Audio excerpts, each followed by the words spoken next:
ছেলেদের পোশাক পরি, কিন্তু হাঁটা চলা মেয়েদের মতো। কথা সাথে ঘুমের ওষুধ মিলাতে ঘুমাই যায়, চুলগুলা কেটে দেয়। আমি কি কেন বাড়ি যাওয়া হবে না, কয় তোমাকে বিক্রি করে রেখে গেছে। 6 বছর পরে জানলেন এটা? জি। উঠলাম মেয়ে, নামলাম ছেলে। কেন আমি তো এই পোশাক গেলে আমাকে বাড়িতে উঠতে দেবেন না, কিন্তু আমার জন্য আব্বুর লাশটা রাখা হয়নি।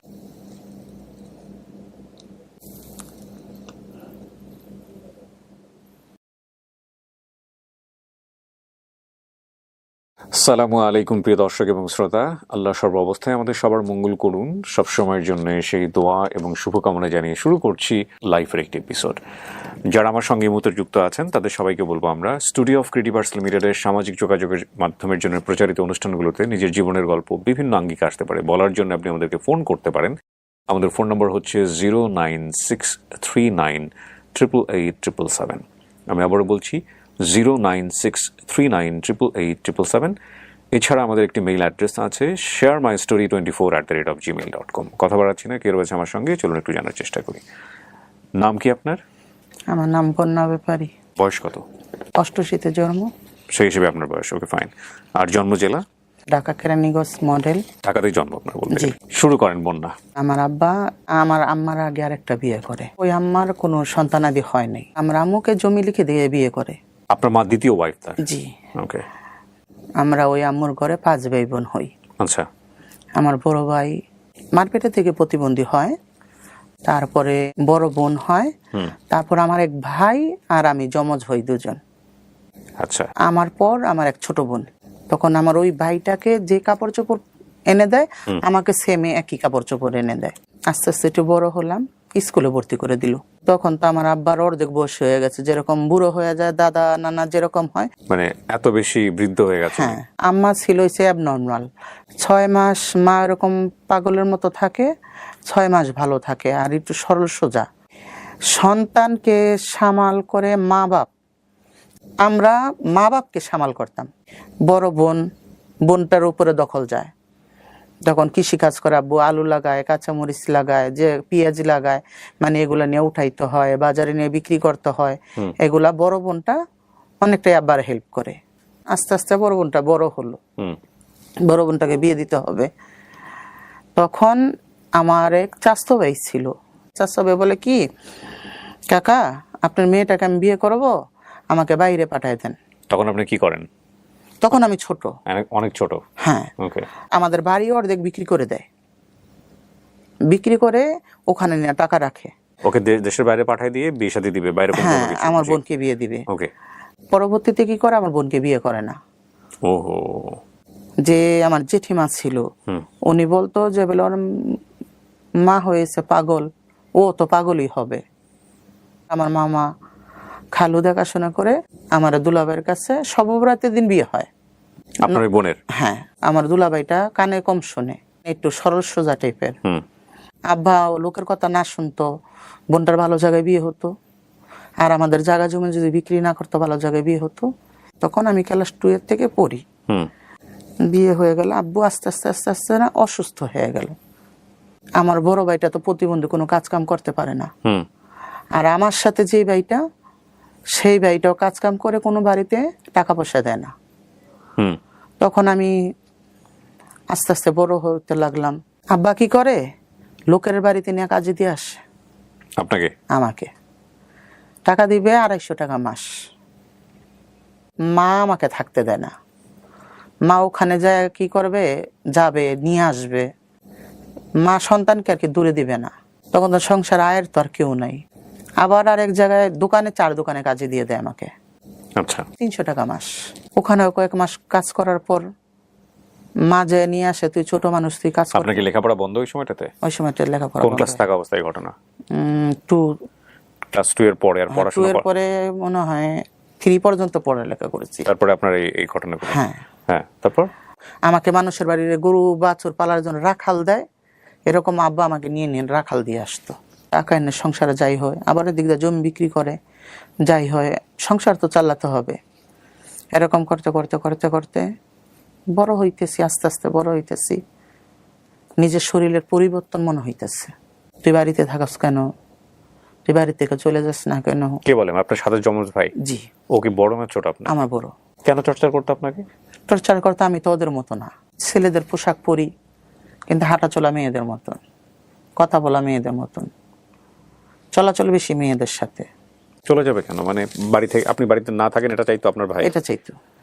আপনার যে টুইন ভাইটা সে কি আপনার মতো দেখতে? হ্যাঁ, সেম আমার মতো দেখতে। কিন্তু আপনার যেরকম আচরণ ওর মধ্যে সেই জিনিসটা ছিল না? না, ওর মধ্যে স্বাভাবিক ছেলেদের মতো। আপনিও আপনার মতো স্বাভাবিক, সে তার মতো স্বাভাবিক। জি জি। মানে আপনাকে নিয়ে কি আপনার ফ্যামিলি মেম্বাররা বিব্রত হইতো? আশেপাশের লোকজন বাজে কথা বলতো? হ্যাঁ, তো মূলত আমি যদি চলে যাই, আব্বা অসুস্থ, জায়গা জমি বিক্রি করে লোকের কাছে দিয়ে দিচ্ছে, আমার আব্বা কি লোকের কথা শুনতো। তারপরে কি করলাম, আমি রিক্সা চালাতে লাগলাম। কত বছর বয়স? 16 বছর। রিক্সা চালায় যা পাইতাম পা রিক্সা নিয়ে আব্বার কাছে দিতাম, আব্বার কাছে 5 টাকা চেয়ে নিতাম, কিন্তু দিত না। যখন রিক্সা চালাতে শরীরের ভঙ্গি, শরীরের আকার আলাদা হয়ে যেত, কিন্তু রিক্সা চালাতে টাপ হয়ে যেত, চালাতে পারতাম না। তারপর রিক্সা চালানো বাদ দিয়ে দিলাম। তখন আমাদের রুইতপুর বাজার থেকে 100 আইসক্রিম নেই, গ্রামে হেঁটে হেঁটে বিক্রি করি। আপনার ভাইটা কি করতো তখন পেশায়? আমার ভাইটা তখন কাজ করতো, এমনি কাজ করতো, যা পাইতো, কিন্তু ফ্যামিলিতে টাকা দিত না। আচ্ছা, মানে কি আপনার ফ্যামিলি আপনার টাকা দিয়ে চলতো ওই সময়? হ্যাঁ, তো আপনি আইসক্রিম বিক্রি করতেন গ্রামে? আইসক্রিম বিক্রি করতাম, দেখা যাচ্ছে 100 আইসক্রিম নিলে 50 টাকা লাভ হইতো, এখান থেকে 10-15 টাকা আবার বাকি যেত। তখন আমার মূলত উদ্দেশ্য, আমার টাকা কামাইতে হবে, আমার ফ্যামিলিকে দেখতে হবে। তো আপনার শরীরের মধ্যে এই যে পরিবর্তনগুলো আসছিল, জি আর মানুষজন এই যে আপনাকে যে বাঁকা চোখে দেখে, জি। এইটা নিয়ে আপনি কি করতেন? মানে আপনার নিজের কাছে কোনো উত্তর খোঁজার লজ্জা চেষ্টা হইতো করতেন? না, উত্তর দিতাম না, লজ্জা হইতো, নিজেকে লুকায় রাখার চেষ্টা করতাম। কিন্তু আপনি যে 8-10 জনের চেয়ে আলাদা, জি এটা আপনাকে কি কোনো মানসিক পীড়া দিত? জি। গ্রামে গ্রামে হাঁটলে ছেলেরা তো বলবেই। তখন কি করতাম, জমিতে ওই যে ধইনা পাতা হয় না, ধইনা পাতা আটি বেঁধে দিতাম, 30 টাকা রোজ। আমাদের ওখানে দলাশরী নদী, আমাদের বাড়ির পাশে, ওখানে ব্রিজ হচ্ছে, ব্রিজের সুপারভাইজার গো ভাত রান্না করে দিতে হবে, 800 টাকা মাস দিবে। যেখানে আমার টাকা বেশি সেখানে আমার কাজে যেতে হবে। ছোট বোনটা ছোট, ওর লেখাপড়া আছে, ওকে মানুষ করতে হবে, মা তো সামাল করতে পারে না। বড় ভাইটা প্রতিবন্ধী, ওই ভাইটা কাজ করে সংসারে টাকা দেয় না। ওখানে চলে গেলাম, নদী দিয়ে ফেরি দিয়ে লোকজন পারাপার করে, গাড়ি পারাপার করে এই স্ট্যান্ডের পাশেই। ঈদের সময় কি করলো, তৃতীয় লিঙ্গ লোকজন আছে না, ওরা ঈদের বকশিসের জন্য আমাদের অফিসে গেছে। তখন আমি ছেলেদের পোশাকে যাওয়ার পরে যে স্যার ছিল, স্যারের পিছনে যে আমি পলাই গেছি ভয়তে, যদি আমাকে কিছু বলে। তা আমাকে বলছে, তুমি পলাইছো কেন, এদিকে আসো, তুমি তো সুন্দর দেখতে, মেয়েদের মতো, কি করো তুমি এখানে? আমি বলি, এখানে আমি ভাত রান্না করি। কত টাকা দেয়? আমি 800 টাকা মাস দেয়। তুমি আমাদের সাথে চলে আসো, তুমি টাকা বেশি কামাইতে করতে পারবা, বেশি টাকা পাবা, বাপ মাকে দেখতে পারবা। আমি বললাম কি, না, আমি তো আপনাদের মতো না। তারপর আবার নদী পার হয়ে ওই পারে বাজার করতে যাইতে হইতো। ওখানে তৃতীয় লিঙ্গের লোক আরেকজন ছিল, সে আবার কি করতো, ওই যে মাছ আসে না ঘাটে, ডাক দেয়, ওখান থেকে মাছ উঠাইতো। আমি আবার মাছ কিনতে যেতাম, বাজার কিনতে, ওনার সাথে দেখা হইতো। তো উনিও বলছে কি, ওখানে এত কষ্ট করিস, 800 টাকা মাস দেয়, তুই টাকা বেশি পাস না, তুই আমার কাছে চলে আয়, আমার জন্মস্থানে এখানে। আমি যদি এখানে এরকম করি, লোকজন আমাকে দেখবে, হয়তো আমার ফ্যামিলিকে বাজে কথা বলবে, বা আমার বোনদের ভালো জায়গায় বিয়ে হবে না। ঠিক আছে, তুই যে কাপড় চোপড় পরে আছিস, তুই এই কাপড় চোপড় পরেই থাকবি। তখন আমি চলে গেলাম ওখানে কাজ করতে। মূলত আমার টাকা কামাই করতে হবে। নবজাতক হলে ওরা যায়, ওদের সাথে নিয়ে যায় আমাকে, বা বিয়ে বাড়ি হলে নিয়ে যায়, বা বাজারে যায় আমাকে নিয়ে যায়, কিন্তু টাকা তো দেয় না। আবার বাড়িতে এনে গরু পালে, গরুর মতো রাখালের মতন আমার কাজ করতে হয়, তাদের বাড়িতে ঘাস কাটতে হয়, গরুর চারিতে পানি দিতে হয়, গরু খাওয়াইতে হয়, ঘাস কাটার এই যে কাটা দাগ সব হাতের মধ্যে। তাদের বাড়ি বলতে ওইখানে কি সবাই তৃতীয় লিঙ্গের? হ্যাঁ। থাকার সিস্টেম, কমিউনিটিটা আসলে কেমন? থাকার সিস্টেম এমন স্বাভাবিক, ঘর দুয়ার বিল্ডিং ঠিকই আছে, কিন্তু ওখানে এক সর্দার থাকে, সর্দারের আন্ডারে থাকতে হবে। 1,000 টাকা ইনকাম করে নিয়ে আসছো, গাড়ি খরচ খাওয়ার খরচ 200 চলে গেল, থাকে কত 800 টাকার থেকে তাকে অর্ধেক দিতে হবে, তোমরা 3 জন অর্ধেক নিতে হবে। আচ্ছা, এই সর্দার আপনাকে কি বেনিফিট দিবে? কিছুই না, তুমি কাজ করে ওই যে পাচ্ছ, এখানে তার কোনো বেনিফিট নেই। সর্দার কি আপনাকে কোনো আশ্রয় দিবে? হ্যাঁ, ওনাদের সাথে থাকতে হবে, ওনাদের কাজকাম করতে হবে, ওনাদের দেখা যাচ্ছে রাতের 12টা 1টা পর্যন্ত ওনাদের হাত পা টিপতে হবে, ওনারা যেভাবে বলবে সেভাবে চলতে হবে। এটা আপনার লাভ কি? এতে আমার লাভ হয়েছে ওই যে আমি ওদের সাথে কাজ করি, ওদের সাথে কাজ করে দেখা যায় 3 জন গেছি, 400 টাকার তেন আমি ভাগ পাইলাম। এটা তো আপনি একা একা করলেও পারেন। একা করতে তো দিবে না। এই হিজড়া কমিউনিটি দিবে না আসলে করতে? না, দেখা যাচ্ছে আমি যদি একা করতে যাই তাহলে এরা দল ধরে এসে আমাকে উঠাই নিয়ে যাবে, কঠিনভাবে মারধর করবে। আচ্ছা। আর তখন তো আমি বুঝি না, ছোট, আর এত কিছু ওদের মতো চালু না, আমি জানি না এত কিছু, আমার তো শিখতে হবে। এরকম চলতে চলতে চলতে চলতে তখন আমার বাড়ির পাশে নাম একটা সর্দার ছিল। আচ্ছা। ওখান থেকে আমাকে নিয়ে আসে। আমার যখন ওই সুপারভাইজারে কাজ করতাম ওখান থেকে কিন্তু আমাকে হাত ধরে নিয়ে আসে। বাপ মা যেমনই হোক না কেন, কোনো বাপ মা তো চায় না তার সন্তানটা বাইরে বাইরে চলে যাক। আব্বা আমাকে বাড়ি নিয়ে যায়। তখন আমার চুল বড় হয়ে গেছে, শরীরের গঠন পাল্টায় গেছে। বড় যে ভাইটা আমাকে প্রচুর মারতো, তখন আমার ভাইটা এমন মারে আমার জ্বর চলে আসে।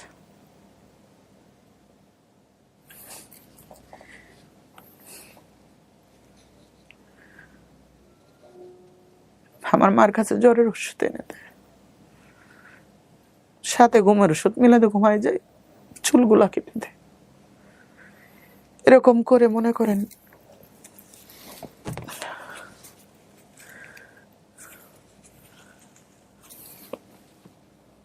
মারতো কেন? মানুষে নানান কথা বলে, আমাকে বাড়িতে রাখা যাবে না,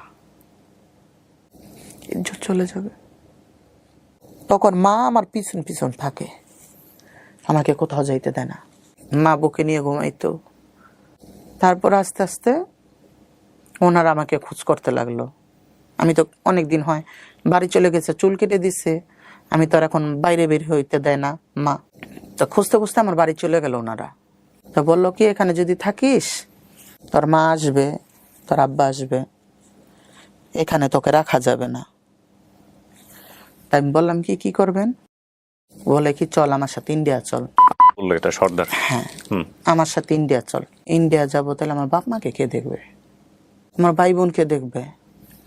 কেন এই রাস্তায় তো আমি চলে আসলাম মূলত টাকা, যদি আমি তাদেরকে নাই দেখতে পারি তাহলে তো আমার দূরে যেয়ে লাভ নেই, তাহলে আমি তোমাদের সাথে থাকবো না।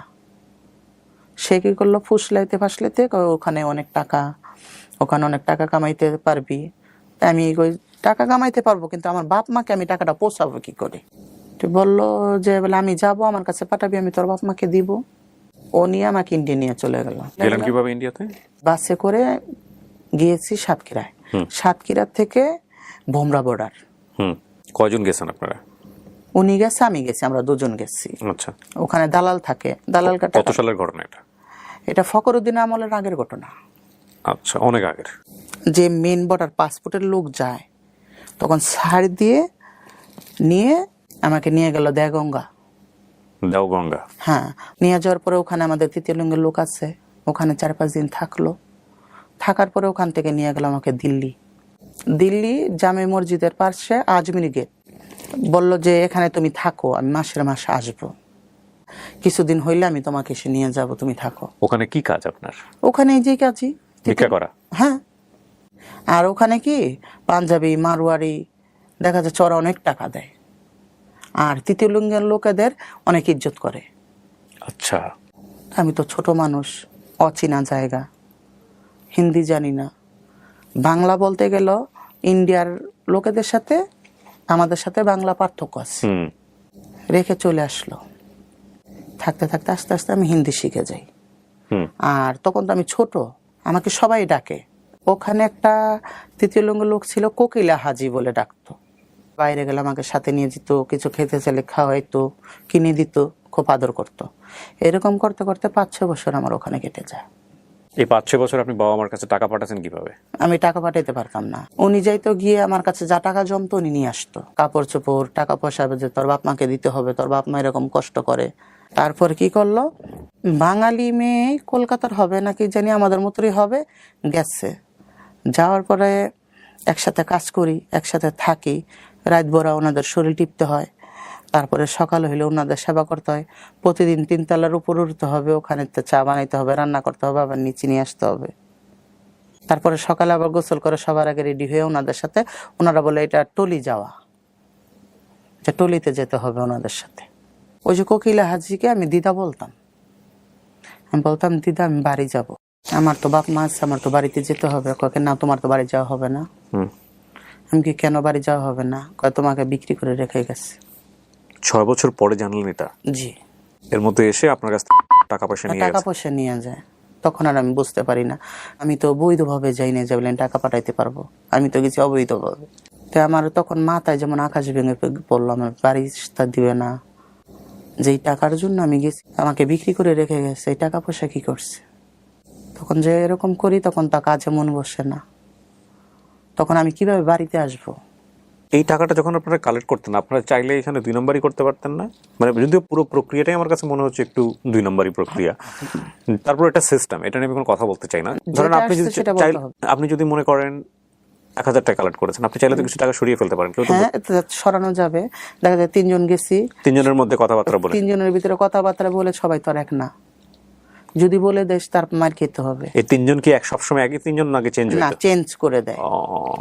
ডিফিকাল্ট।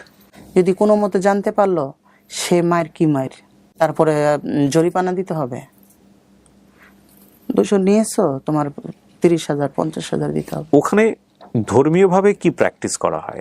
ধর্মীয় বাবা যার যার ধর্ম তার কাছে নিজের মতো করে আলাদা আলাদা ভাবে পালন করে সবাই। হ্যাঁ, আর বিশেষ করে কি মুসলমানই বেশি, ওরা মুসলমান ধর্মটাই বেশি পালন করে। নামাজ কালাম পড়ে সবাই? হ্যাঁ, নামাজ কালাম পড়ে, হজ করে, রোজা রাখে। মাশাআল্লাহ।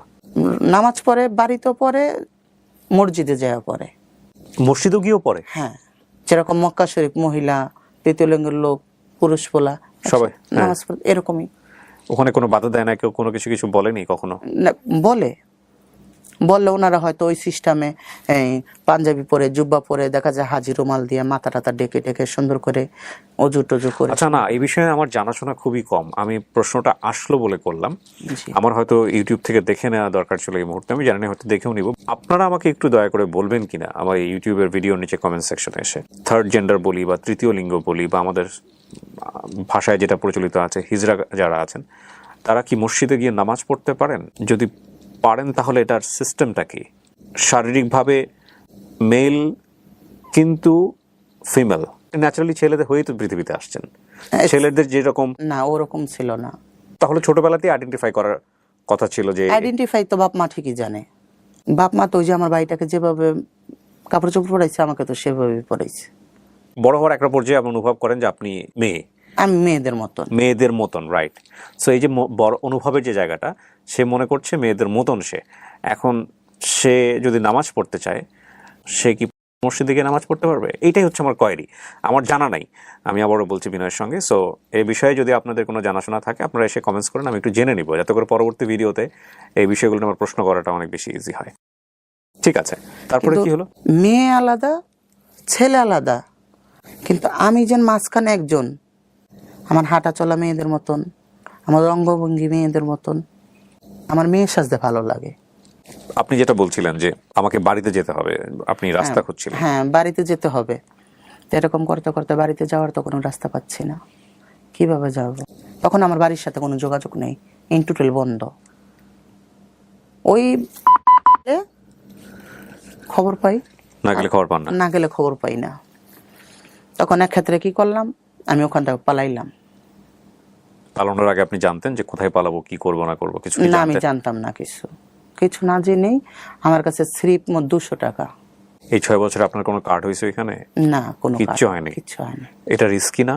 হ্যাঁ, ওখান থেকে পালাইয়া আজমিরি গেটের পাশেই ট্রেন স্টেশন, লোকাল ট্রেনে উঠলাম। লোকাল ট্রেনে উঠে আমি কলকাতা চলে আসলাম। কলকাতা চলে আইসা হাবড়া নামলাম। হাবড়া নামার পর ওখানে আবার আর তিতিলুঙ্গের ঘরে যাই আমি উঠলাম। চিনলেন কিভাবে, জানলেন কিভাবে? ট্রেন টাকা উঠায়, ওনাদের সাথে পরিচয় হলো। আমি কান্না করতেছি, তখন নিয়ে গেল আমাকে রানাঘাট। হ্যাঁ, রানাঘাট, ওখানে বাঙালি আছে, ওদের সাথে কথা বলতে পারি। এরকম করতে করতে ওখানেও টাকা কামাই, সেম একই অবস্থা। টাকা পাইতেছি না তো, টাকা তো খেয়ে নিচ্ছে। সবার সাথে সবার কালেকশন আছে, সবাই সবাইকে চেনে। সবাই সবাইকে চিনে। তো এরকম করতে করতে আবার ওখান থেকে বের হয়ে আমি বর্ডারে চলে আসলাম। আমি তো বর্ডার পার হতে পারবো না, বেলাকে গিয়েছি। তখন আবার ঘুরে দেগঙ্গা চলে গেলাম। জেলা বললাম কি, জেলা আমাকে রাখেন, আমি আপনাদের সাথে কাজ করব। দেগঙ্গা গিয়ে কাকে বললেন এটা? যে সর্দার থাকে ওনাদেরকে বললাম। আচ্ছা। আর আমাকে সবাই পছন্দ করতো, হয়তো এক জায়গায় গেলে 2 পয়সা আমি বেশি পাবো। তো ওখানে থাকলাম, থাকার পরে ওখানে বাংলাদেশের থেকে লোকজন যাতায়াত করতো। কিছুদিন থাকার পরে ওই বাঙালি লোকের সাথে আবার বেলাকে আবার বাংলাদেশে চলে আসলাম। আচ্ছা। বাংলাদেশে চলে আসলাম সাতক্ষীরায়। তখন আমার কাছে টাকা নেই, রাত্র হয়ে গেছে। রাতে আমি কোথায় যাব? ওখানে তো আমার কেউ নাই। সাতক্ষীরা নিউ মার্কেটের ওখানে 4 দোকানে বসলাম। তো 4 দোকানদার আমাকে দেখে বলছে কি, তুমি জায়গায় যাবা? কোন জায়গা? মানে জায়গার সর্দার, সাতক্ষীরার সর্দার। ওকে। তাই আমি বলছি, উনি কি করে? কয় কেন, ওই জায়গায় তৃতীয় লিঙ্গর লোক, অনেক লোক থাকে, তুমি কি যাবা? আমি বলছি হ্যাঁ যাব। তো তখন আমাকে ওনার কাছে নিয়ে যায়। তখন ইরিকা তেরাল দিয়ে এই সমান কাদা, এই কাদা পানি ভাঙ্গা আমার এক চকের মাঝখানে উনি বাড়ি করছে, গোলপাতার একটা ঘর। গিয়ে দেখি ওনার ওই জায়গায় পুরুষ পোলারা বাজে নিশা করে, কেউ গাঞ্জা খাচ্ছে, কেউ মদ খাচ্ছে। ওখানে আমার থাকতে হবে। কেন, আমার তো টাকা নেই, আমি বাড়ি আসবো কি করে? সাতক্ষীরার থেকে একটু দূরে বাজার, ওখানে আবার ওনার শিষ্য মেয়ে থাকে। তো ওনার শিষ্য মেয়ে প্রতিদিন ওনার কাছে যায়, যে কাজ করা, দোকানে টাকা উঠানো, হয়তো বেবি হইলে ওখান থেকে টাকা আনা, বিয়ে বাড়ির থেকে টাকা আনা। উনি সকালে যায়, কি করে, নিউ মার্কেটের ওই পাশে হোটেল আছে সোনারগাঁও, ওখানে বসে ওই বাড়ির থেকে যারা থাকে আসে, আইসা একসাথে কাজ করে। উনি আর ওই বাড়িতে যায় না, উনি ওনার বাড়িতে যাওডাঙ্গা ব্যাক করে। তাই আমি বললাম কি, নানু আমি তো এখানে থাকবো না, তাহলে ওনার সাথে চলে যাই। উনির সাথে সকালে আসবো, আমি কাজ করে দিয়ে ওনার কাছে চলে যাব। কয় না, যাওয়া যাবে না, তোমার এখানেই থাকতে হবে। তো ওখানে থাকি কষ্ট করে, গ্রামে যাই। যাওয়ার পর এরকম করতে করতে বোমরা বর্ডারের এই পাশে আমরা গ্রামে ঘুরি। এক বাড়িতে বাচ্চা হয়েছে, মেয়ে বাচ্চা, ওখানে আমি গিয়েছি। যাওয়ার পর লগে বাজে বিপ করে গালাগালি করতেছে, টাকা দিবি না কেন, এই সেই হাবি যাবি বলতেছে।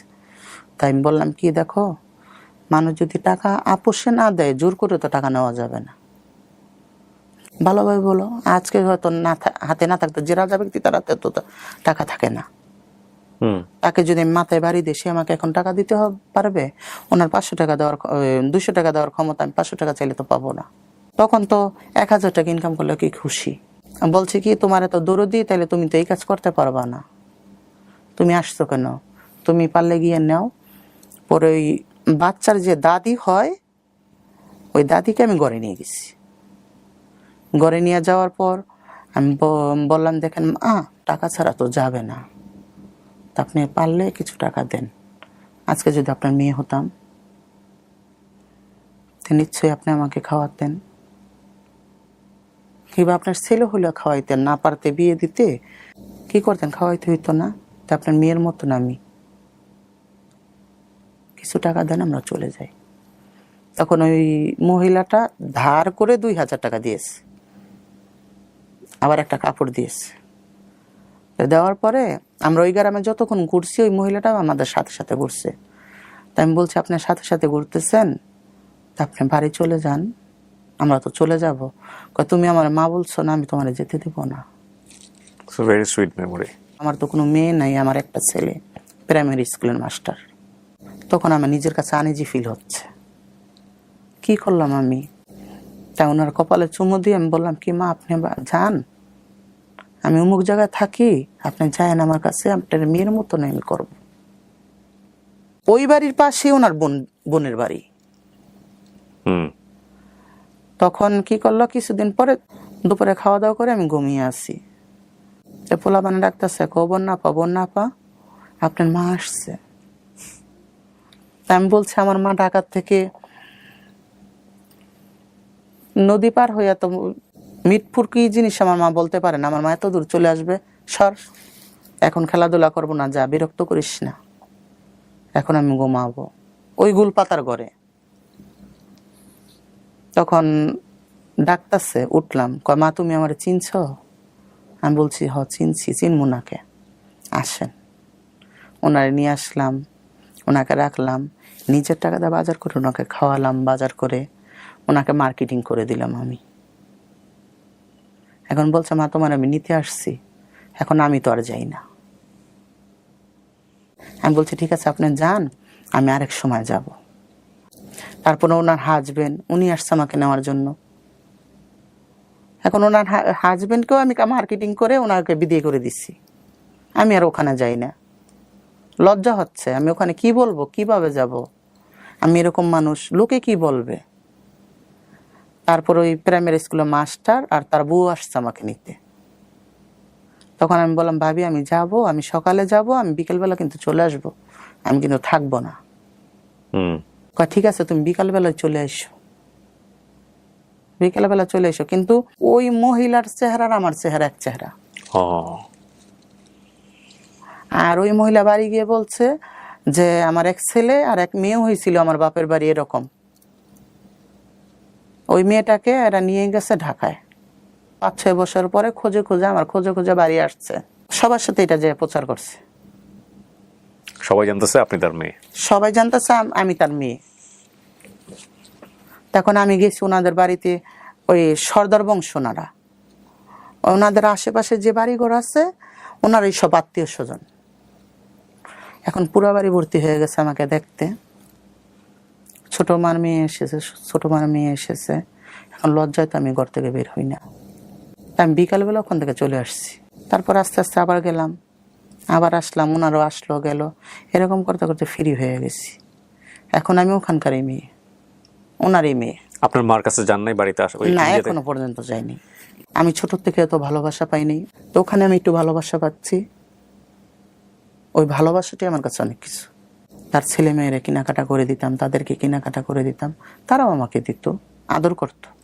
আমার ভাইয়েরও মা, আমার আব্বা ভাইয়েরও আমারও, মানে ওই যেখানে ওই সম্পর্ক তৈরি হলো সেটা ওখানে। ওই ভাইকে বলতো যে বলে যদি আমি মারা যাই আমার লাশ বরাব দিয়ে রাখবি, কিন্তু আমার বন্যাকে না দেখায় কখনো মাটি দিবি না। কিন্তু বাকিটা আমি বলতে চাচ্ছি না, যেগুলো ওনাদের কাছে কি আঘাত আমি পেয়েছি। হঠাৎ করে আমার মনে পড়লো আমার বাড়ি যেতে হবে। ওখানেও কিন্তু আমার 2-2.5 বছর কেটে গেছে। আমার টাকা পয়সা খেয়ে আমাকে 5,000 টাকা দিয়ে আমাকে বাড়ি পাঠাইলো। তখন আমি কি করি, গাড়ির থেকে নেমে বাড়ি আসি, ব্যাগের ভিতরে আমার ছেলেদের প্যান্ট, ছেলেদের গেঞ্জি, ছেলেদের টি শার্ট, ক্যাপ আমার ব্যাগে। ওই গাড়িতে বসে আমি পোশাক চেঞ্জ করি, উঠলাম মেয়ে, নামলাম ছেলে। কেন আমি তো এই পোশাকে গেলে আমাকে বাড়িতে উঠতে দেবে না। আর ওখানের পরিস্থিতি কি আছে তা তো আর আমি জানি না। আমি ফিরলাম 6 বছর, এখানে 2.5 বছর, প্রায় 9 বছর পর। 9 বছর পর। তো ওখানে গিয়ে দেখি কি আমার মা একদম আমার জন্য বদ্ধ পাগল, তাকে সিমেন্টের খামের লোকে তালাদা রাখতে হয়। আব্বা একদম বয়স হয়ে গেছে, বাড়িতে মানুষের জন্য থাকা যায় না, সবাই আমাকে দেখতে আসতেছে, অমুকের ছেলে অমুকের মেয়ে এরকম সুন্দর হয়ে গেছে। আমার শরীরের রোগ দেখা যেত। আমি যখন পোশাক পরে রাস্তাতে হেঁটে যেতাম মনে হইতো কি জন্তু যাইতেছে। আমি তৃতীয় লিঙ্গের হয়ে গেছি। তারপরে কি করলাম, আমি চলে আসলাম সেই সাতক্ষীরা চলে আসলাম, কিন্তু মোবাইলে 7 টাকা 8 টাকা মিনিট কাটে, বাড়িতে কন্টিনিউ আমি যোগাযোগ করি। দেখা যায় 4-5 মাস থাকলাম, 4-5 মাস টাকা নিয়ে আর কারো কাছে টাকা দেই না, টাকা নিয়ে বাড়ি চলে আসি।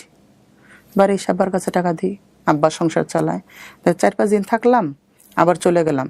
ওখান থেকে টাকা কামাইতে তখন আমার বড় যেই ভাইটা, ওই ভাইটাকে বিদেশ পাঠাবে। আব্বার জমি বিক্রি করলো, আবার আমিও কিছু টাকা দিলাম, ভাইটাকে সৌদি আরব পাঠালাম। ফখরুদ্দিন আমলে আব্বু স্ট্রোক করলো। তখন অবরোধের সময় আব্বু স্ট্রোক করছে, হসপিটাল ভর্তি। তখন আমি ঢাকা আসি। তখন আব্বুর টাকা পয়সা দিয়ে চিকিৎসা করালাম। চিকিৎসা করার পরে ডাক্তার বলল আর ভালো হবে না, প্যারালাইস হয়ে গেছে। তখন বাড়ি নিয়ে গেল। বাড়ি নিয়ে যাওয়ার পরে এখন আমি তো আর বাড়ির থেকে কোথাও যাব না। তখন বড় বোন আমাকে বলল যে তুই যদি বাড়ি থাকিস তে আব্বু চিকিৎসা কিভাবে চলবে, সংসার কিভাবে চলবে। তখন আমি বললাম কি তাইলে এই নাম্বারে যদি আমাকে ফোন দাও তাইলে তুমি পাবা। কহ তুই যা। তখন আমি ওখানে যা কাজ করি, টাকা পাঠাই, আব্বুর চিকিৎসা হয়, সংসার চলে। আব্বু 18 দিন 19 দিন পরে মারা গেল।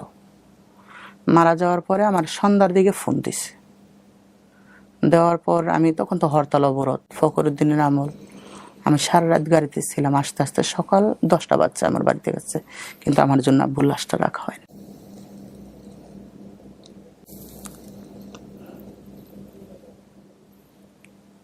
একটা লাইন মাথার মধ্যে ঘুরতেছে, এটা সম্ভবত কোনো কবিতার লাইন, আই ডোন্ট নো। আমার এই লাইনটাকে শুধুমাত্র আপনারা এভাবে নিয়েন না, এটা আমার ফিলিংসের জায়গা থেকে বলছি, সামাজিক দৃষ্টিভঙ্গির জায়গা থেকে বলছি। নট লাইক যে তার জন্মকে আমি প্রশ্নবিদ্ধ করছি on the basis of nature, because প্রকৃতির কাছে আমরা সবাই সমান। আল্লাহ আমাদেরকে খুব যত্ন করে সৃষ্টি করেছেন। তিনি বলেছেন স্পষ্ট করে যে আমি মানুষকে খুব সুশ্রীভাবে তৈরি করেছি, তাই না? কিন্তু সমাজ ওনাকে ট্রিট করেছে জন্মই যারা জন্ম পাপ। এই লাইনটা নিশ্চয়ই খুব পরিচিত আপনাদের কাছে। তখন আব্বা লাশ মাটি হয়ে যায়। সকালবেলা সবাই কবরস্থানে যাবে, আমাকে নিয়ে যাবে না, আমার যাওয়া যাবে না। আমি কি তাদের সন্তান না? তারপরে আমি কবরস্থানে গেলাম, কি আব্বার কবর জিয়ারত করলাম। জিয়ারত করার পরে 4 দিনের খরচ করলাম আব্বার। আমি যদি খরচ করি কোনো মানুষ আসবে না। তখন আমি টাকা দিয়ে আসলাম আমার বড় ভাইয়ের কাছে, যে প্রতিবন্ধী। টাকা দিয়ে কাপড় আমি চলে আসলাম, ভাই তোমরা খরচ করো, আমি চলে যাই। যাতে কেউ না জানে এই টাকাটা আপনার। যাতে কেউ না জানে এই টাকাটা আমি দিচ্ছি। আর ওই যে ভাই বিদেশ পাঠাইছে, ওই ভাই ওই দেশের সরকারের ছেলে, কারোর সাথে যোগাযোগ নেই।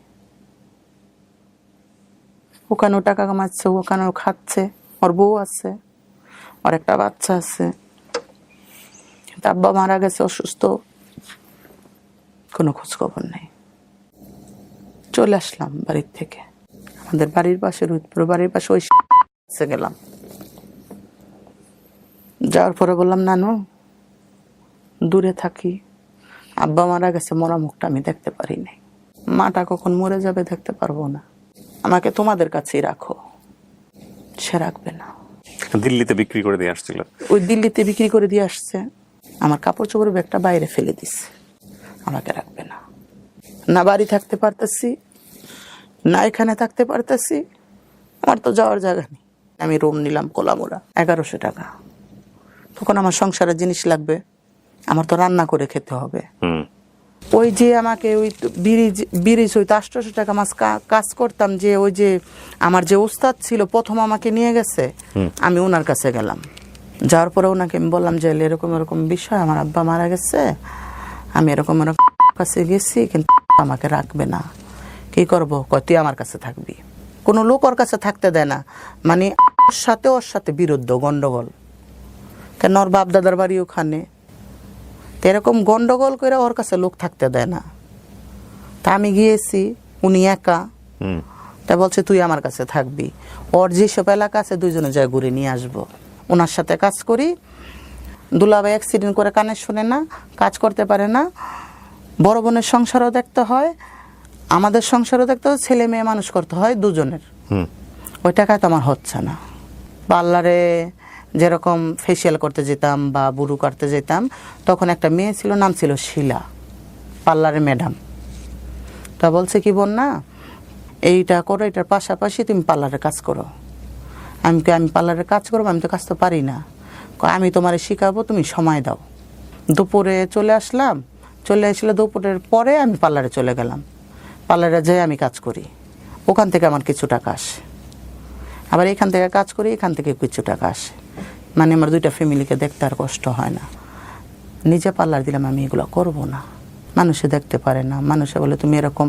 আমি তো একটা স্বাভাবিক মানুষ হলে আমি চলতাম, মেয়েদের মতো পর্দা করতাম, বা ছেলে হলে ছেলেদের মতো পর্দা করতাম, দেখি আমি ব্যবসা করে কিছু করতে পারি কি। কিন্তু ব্যবসা করতে দিবে না, এদের সাথেই থাকতে হবে। ঠিক আছে, ব্যবসা বাদ দিয়ে দিলাম। কিন্তু ওনাদের সাথে থাকার পরে যেন ওনাদের টাকা ইনকাম হয়, ওই টাকায় তো আমার হয় না। চলে গেলাম আমি যাত্রা গানে। যাত্রা গানে সার্কেস। পারতেন? প্রথম ওনাদের কাপড় চোপড় দিয়ে দিতাম, ওনাদের সাথে থাকতাম। ওখান থেকে পার নাইট আমাকে 1000 করে টাকা দেয়। এখানে যদি আমি 500 টাকা কামাইতাম, ওখানে আমি 1000 টাকা পাচ্ছি। নায়িকার পাঠ করতো মনা পারবিন নাম। উনি বললো কি যে বলে লোকের কাপড় চোপড় ধুয়ে রান্না বান্না করে এভাবে তোর তো হবে না, তুইও মঞ্চে কাজ কর। আমি তো পারি না। পর্দার ভিতরে আমি তোরে শিখাই দেব। তুই পারবি না কেন? উনি আমাকে শিখাইতো। একদিন শিখাতে শিখাতে সাজায় টাজায় আমাকে মঞ্চে উঠাই দিছে। দর্শক দেখে লজ্জা আমি নেমে চলে আসছি, যে নাম আমি পারবো না। কত পারতেই হবে। দেখা যাচ্ছে শীতের সিজনে আমি ওনাদের সাথে যাত্রা গানে কাজ করতাম, আর গরমের সিজনে তিতিলুঙ্গের লোকের সাথে কাজ করতাম। এরকম করতে করতে আবার পার্লারের কাজও করতাম। তখন আমি ভাড়া থাকি, ওখানেই স্বামী স্ত্রী দুজন ভাড়া থাকে। মহিলাটা সরল সোজা, একটু পাগল টাইপের। যখন আমি রান্না করি তখন ওই স্বামী আর মহিলা আমার কাছে এসে খাড়ায় থাকে। আপা আপনি কি করেন? আমি বলছি ভাই আমি পার্লারে কাজ করি। আপনার কি বিয়ে শাদী হয়েছে? আমি কি না। বলছে আপনার সন্তান আছে? আমি বলছি না।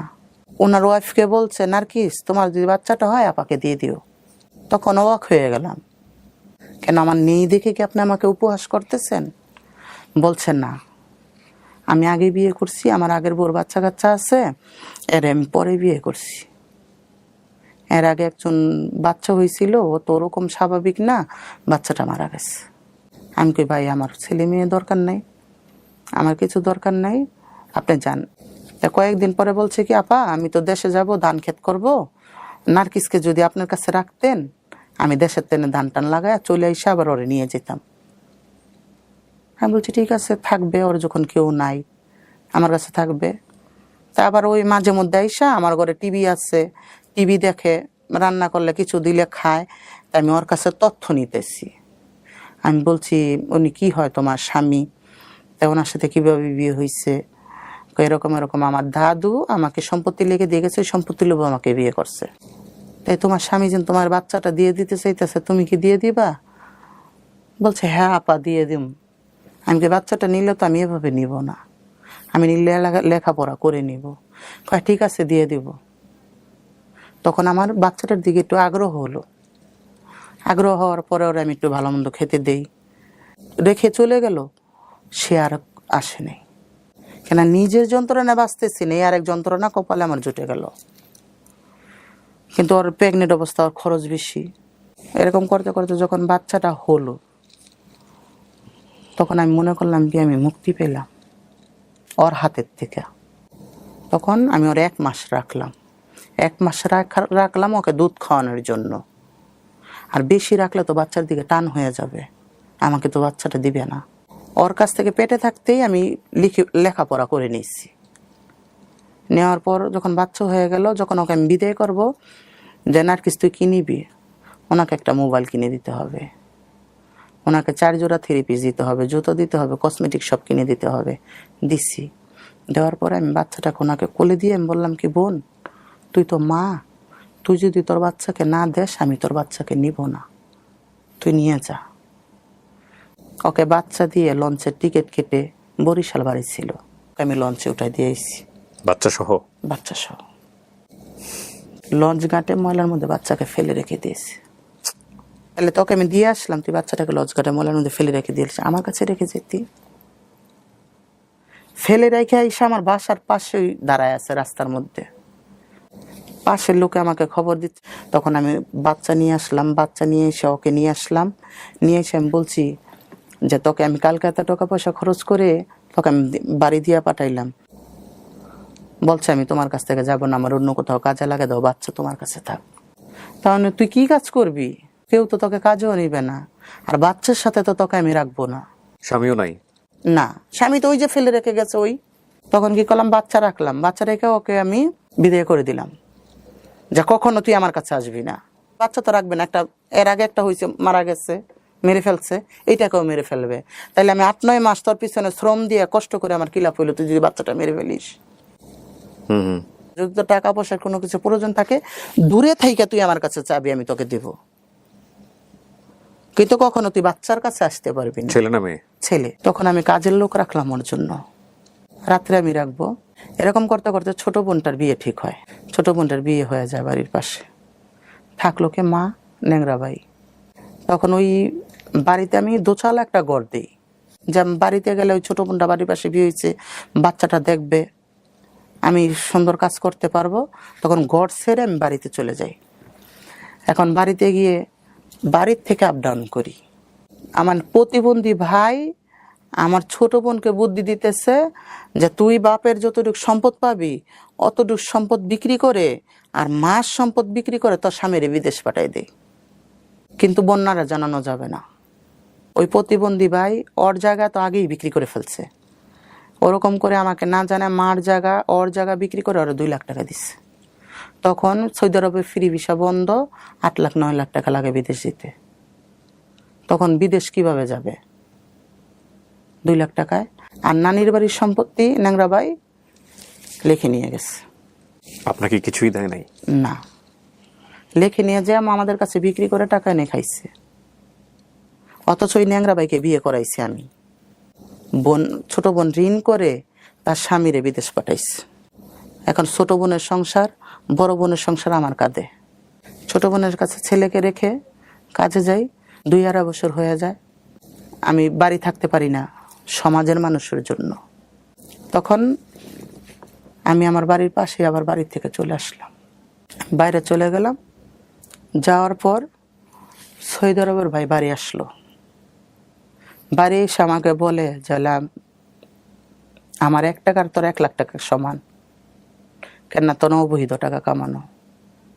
তখন ভাইয়ের সাথে তো আমি উত্তর দিতে পারি না। এর মধ্যে আবার ওই বিদেশ ব্যাক করে 6 মাস থেকে, ওখানে গিয়ে বিরাট বড় অ্যাক্সিডেন্ট করে। বিদেশ থেকে ভাই বাজে বিহেভ করে।